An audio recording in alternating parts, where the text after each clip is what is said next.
is there anything missing or odd or different that stands out to you about the other dimension that he's in? Um, Not off the top of my head, no. Let's just say in that dimension, there's a lot of people that look like me. I ain't seen one person that looks like you, Adrian. Sure. So, and in the original dimension, there's all kinds of different ethnicities. Right. And it's not just a white, black, it's literally only white people in that dimension.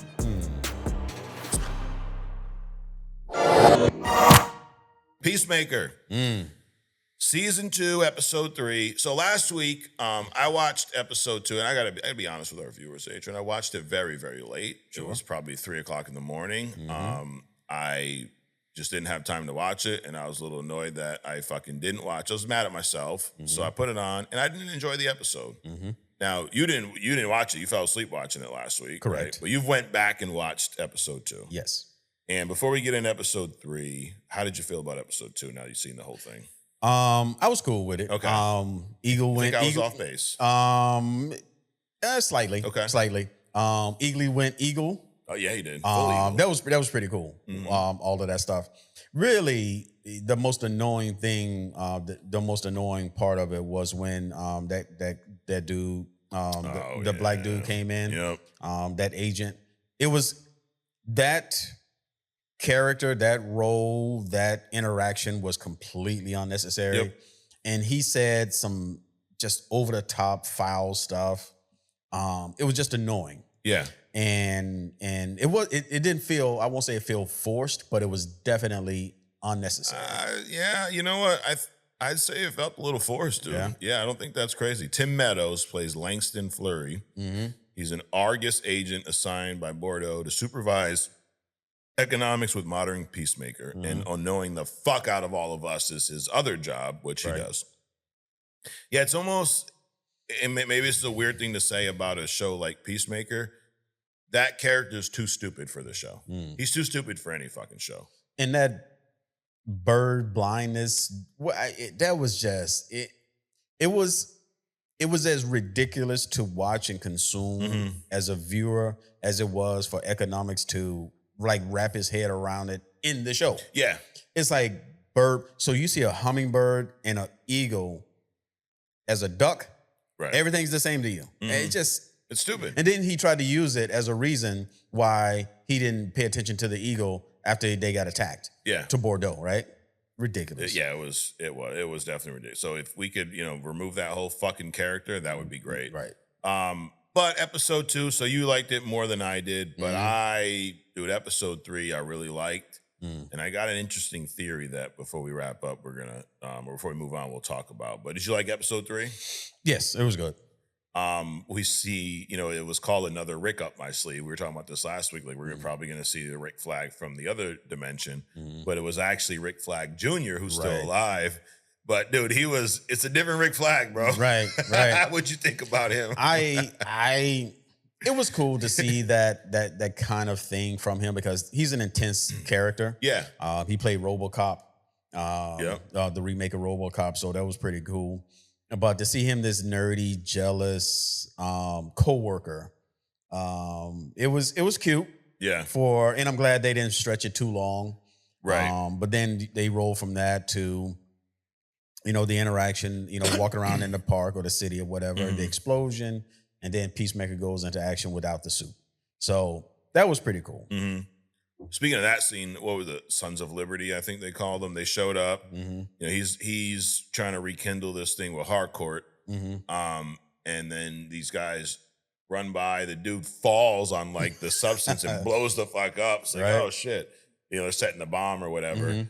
And dude, at this point when Peacemaker goes up the other building, jumps into the building that the Sons of Liberty are at and starts wrecking shit. I was like, all right, now we're back on track. Right. That was a fucking awesome scene, dude. How'd you feel about fucking Peacemaker going? That was classic. That was almost some John Wick shit. Yeah. Yeah. Yep. like he just don't give a fuck. Like when he chops the dude in the head with the axe, and he's like, "What'd you say?" Right.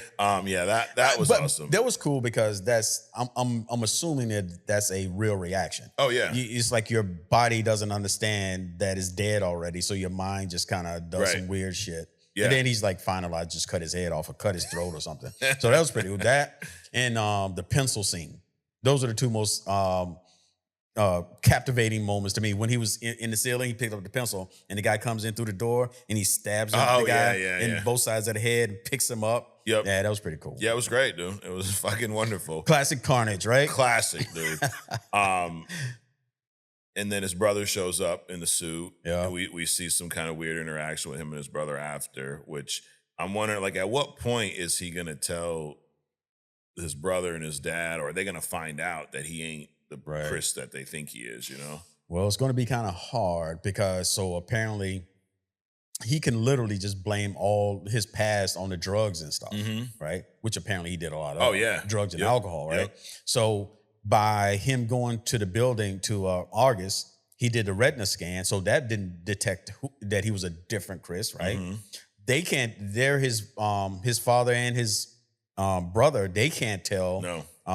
You know, he's got odd behavior, but there's nothing physical about him that lets them know that this is a different Chris. Right. So he could play it off, but his consciousness might get to him. Yeah. But I guess he's loving that universe, though. He is best universe ever, best dimension ever. He says, but if you remember at the end, he comes back to his original universe, and Sasha Bordeaux has a team Right. rolling up on his crib right now. So, and that's where we were left at the end of last episode. So shit's about to hit the fan. So, given this episode a rating 1 to 10, what would you rate this? 7.5. Yeah, I think that's fair. I'd probably go 7.5. Judo Master's back, the little guy. Right. He's like, oh, here's your team member. One thing, so there's a theory, and I can't take full credit because I saw this online. I could take partial credit because the theory was out there. It's up to me whether I want to believe it or not, right? So, before I get into this, let me ask you a question, because you tend to pick up on shit like this usually. Is there anything missing or odd or different that stands out to you about the other dimension that he's in? Not off the top of my head, no. So I'm sure once you say it, I'll once be I like, say, oh you're yeah. gonna be like, wait a minute. Let's just say, in that dimension, there's a lot of people that look like me. I ain't seen one person that looks like you, Adrian. Sure. So, and in the original dimension, there's all kinds of different ethnicities. Right. And it's not just a white, black, it's literally only white people in that dimension. So, and the theory is, well, actually, let's back up.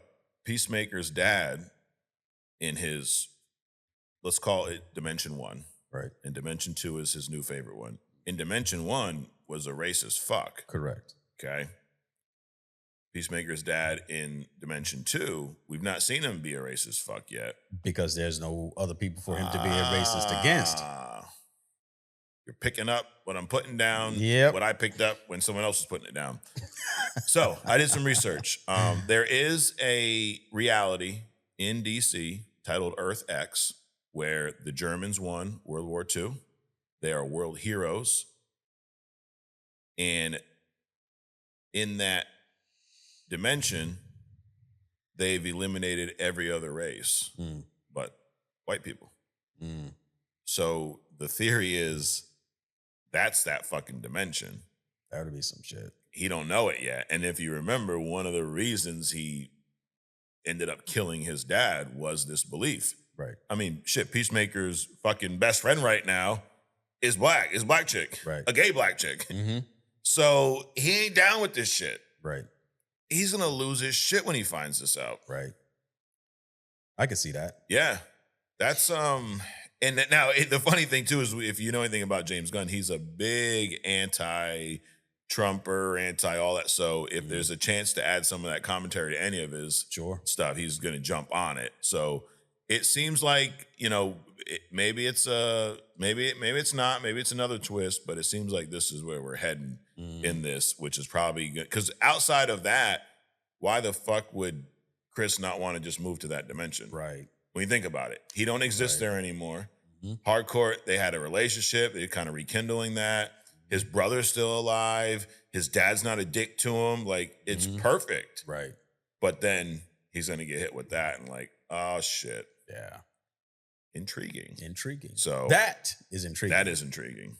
Well, there you have it. Let us know. Do you believe it? First of all, do you think that theory is legit? Does that make sense? Yeah. Yeah. I mean, when you're surrounded by your kind, you don't think, it doesn't hit you that there's no other kind. Right. Initially. Correct. And because there's no other kind, you don't see any of that anti-hate violence. No. So there's nothing that would even like have you thinking that in the first place. You're just like, everyone's fucking happy here. This is cool. Yeah. Now, if you walk into a place where there is nothing but the opposite of your kind, now and I've done that plenty of times. Yeah. You walk into a spot, you go to a town, and it's like, wait a minute. Something's missing. Right. It's not the McDonald's. No. So if Adebayo moves over in this dimension, she might pick up on it. Yeah, she gets slaughtered. Or they're gonna look at, where the fuck did this bitch come from? Right, like what is that? Yeah, so I think something like that could cause at least then to bring that attention to that issue, and then Chris is like, oh shit, no, this ain't what I fucking signed up for. Right. You just better hope he has his little fucking helmet on when that happens. But dude, I'm liking this shot. I think we're back on track, Adrian. It's a cool helmet too. Yeah, it is. On the bike. The bike sucks, but the helmet is pretty cool. Oh, that was funny, dude. That when he first starts walking around, I mean, the chicks flashing him. Everyone's like, they're worshiping him. Yeah. So it would make sense that it would have to be something as fucked up as this, as the negative of that dimension, because everything else in his mind is so amazing. Correct. So wait a minute, is there eagly in that dimension? We haven't seen one yet. Exactly. There's that too. But they kill the birds too. Hey, they replaced them in ours. So with mechanical shit, with robots and shit. So it's not a far fetch that they killed them. Damn. Oh, we're cracking all the codes here, Adrian. We're cracking them. All right. Well, that is the Peacemaker episode 3 review.